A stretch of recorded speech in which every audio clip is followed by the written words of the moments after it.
Want to apologize for there being red mud on it. I took my daughter's friend's home yesterday, and her driveway is nothing but Alabama red clay. But here's the truck. I got hooked up to the trailer right now, taking some junk to the dump. But here's the very back of it, nice and clean. The bed, I could care less about that tonneau cover thing, so I'll leave it like that, but it needs to be replaced if you want it to be perfect. You've got some small tears around the very back of it back here where it bolts to the tailgate or snaps to the tailgate, but you know, all the rails are there. It works perfectly fine. Here's the side. Here's where I eased into the tongue of that gooseneck. But I was just stupid on my part. The tires. You know, you got some corrosion around the ring of that center cap thing. That's just, don't know why. Tires are excellent. Had somebody come out the other day and they crawled all over this truck looking for rust.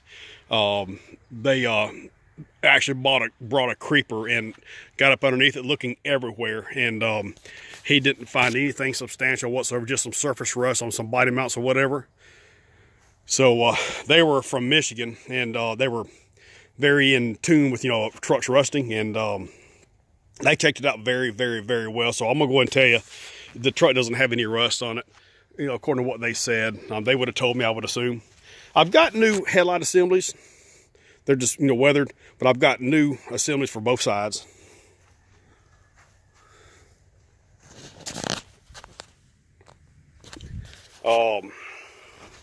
They talk about no leaks.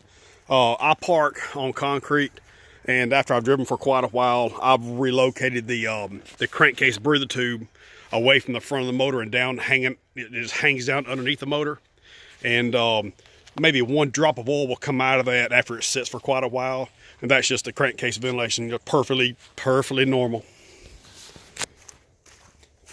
There needs a new screw in that hole right there, because this thing flaps up.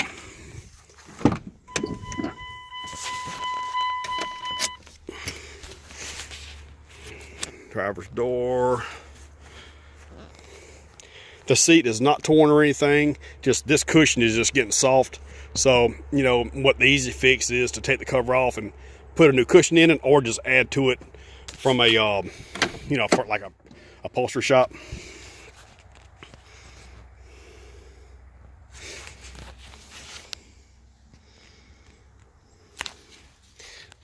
So if I can lift up the seat.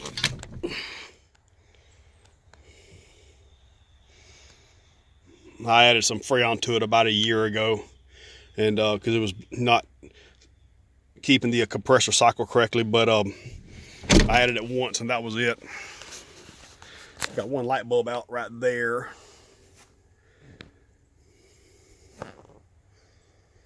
We'll get in. It is, I guess, low 50s right now. This is Christmas Eve. So I haven't started yet this morning, so it'd be a nice cold start. Needs to be cleaned up, and I do apologize. I shouldn't be showing the truck when it's dirty, but kind of busy.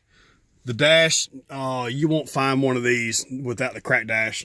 I've never had one without it. This one's not very bad. That's a cord right there. There's a simple cord, but I've got a new one of these on order. It's just this bezel that goes around the dashes. But it's cracked right here. But you know, you can replace the dash if you want to, but best thing is to put a cover on it.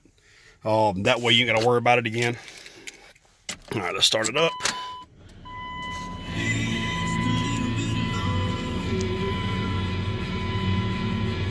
It's 45 degrees.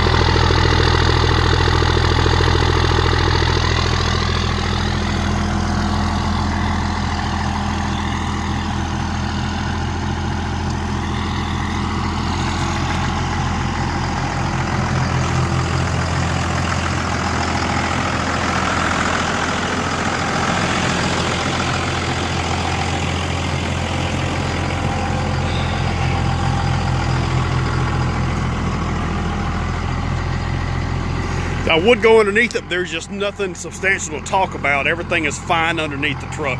The brakes, the calipers and rotors are all new as in about 1.5 years ago. All the way around. Like I said, the tires are new. Everything's fine with the truck. Can't find, nothing wrong with it. I told you about the death wobble. Like you can Google that, and you can never get it all the way gone, I don't think, but get most of it gone. I don't even notice it. I'm just used to these trucks.